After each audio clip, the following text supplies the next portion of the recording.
Mephibosheth was born into privilege, the son of the noble Jonathan, heir to King Saul. His Hebrew name was Meribel, meaning opponent of Baal, but he would later be known as Mephibosheth, dispeller of shame. He was born during a time of conflict between Israel and the Philistines.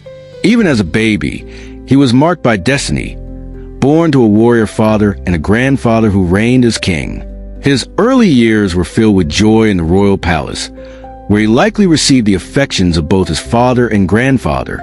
However, a cloud of tension always loomed: Saul's declining favor with God, David's rise, and the fragile political climate. When Mephibosheth was just 5 years old, disaster struck. News arrived that his father, Jonathan, and his grandfather Saul had fallen in battle against the Philistines on Mount Gilboa, 1 Samuel 31. Upon hearing of the tragedy, chaos erupted in the palace. Mephibosheth's nurse, fearing for the child's life amid the political upheaval, picked him up to flee. In her haste, she dropped him. His legs were severely injured, and he was crippled for life, 2 Samuel 4, verse 4. This moment marked a dramatic fall from grace, from royal heir to a forgotten, disabled orphan. The name Mephibosheth, dispeller of shame, took on new meaning as he vanished in the public eye, swallowed by obscurity. Mephibosheth was taken to the house of Machir, son of Ammiel, in Lodabar, a barren and obscure place. He lived in exile, dependent on the kindness of others. No longer a prince, he was now a refugee, a symbol of the fall of Saul's dynasty. In Lodabar, Mephibosheth lived quietly. He grew into adulthood far from the palace, always carrying the physical pain of his injury and the emotional scars of loss. He married and had a son, Micah, suggesting a desire to continue his family line, even in obscurity. Years passed. David, now firmly established as king, was at peace with his enemies. One day, he asked a question that would change Mephibosheth's life. Is there anyone still left of the house of Saul, to whom I can show kindness for Jonathan's sake? 2 Samuel 9, verse 1. Ziba, a former servant of Saul, told David about Mephibosheth in Lodabar. Despite being forgotten by most, Mephibosheth was remembered by God, and now by the king. David sent for him. Mephibosheth was brought to David, terrified. He expected judgment, perhaps even death. Instead, David spoke words of life. Don't be afraid. I will surely show you kindness for the sake of your father Jonathan. You will always eat at my table.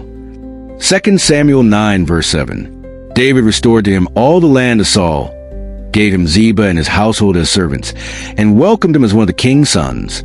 The crippled prince, once hidden in shame, now dined with royalty. He responded with humility. What is your servant, that you should notice a dead dog like me? 2 Samuel 9, verse 8. His shame ran deep, but grace ran deeper. Years later, King David fled Jerusalem during a revolt led by his son Absalom, 2 Samuel 16. During this time, Mephibosheth did not go with David. Instead, Ziba appeared before David with donkeys and provisions. He claimed Mephibosheth had stayed behind in hopes of reclaiming Saul's throne.